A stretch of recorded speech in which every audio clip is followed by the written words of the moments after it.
Radhe Radhe. 3 pieces princess কাট ব্লাউজের part 2 video নিয়ে হাজির হলাম। এখানে দেখো আগের দিন আমি লাইনিংটা তো কাটিং করে নিয়েছি, এবার এটা মিল ফেব্রিকের উপর বসিয়ে কাটিং করে নেব।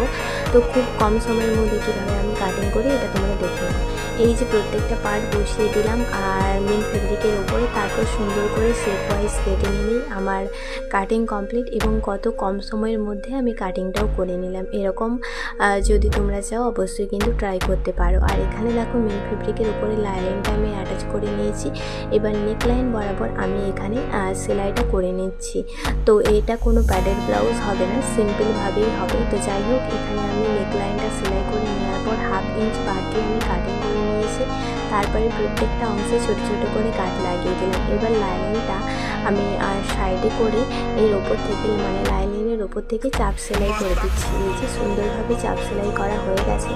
এবার লাইনিংটাকে ভেতরে ঢুকিয়ে তারপর মেন ফেব্রিকের উপর থেকে সুন্দরভাবে মুড়ি বরাবর একটা সেলাই করে দিলাম। এইভাবেই আমার 1 নম্বর পার্ট যেটা ছিল সেটা কমপ্লিট হলো। তারপর এই যে চারপাশটা আমি পিন দিয়ে যে সেট আপ করে রেখেছিলাম সেটা সেলাই করে দিলেই পুরো 1 নম্বর পার্টটা রেডি হয়ে যাবে।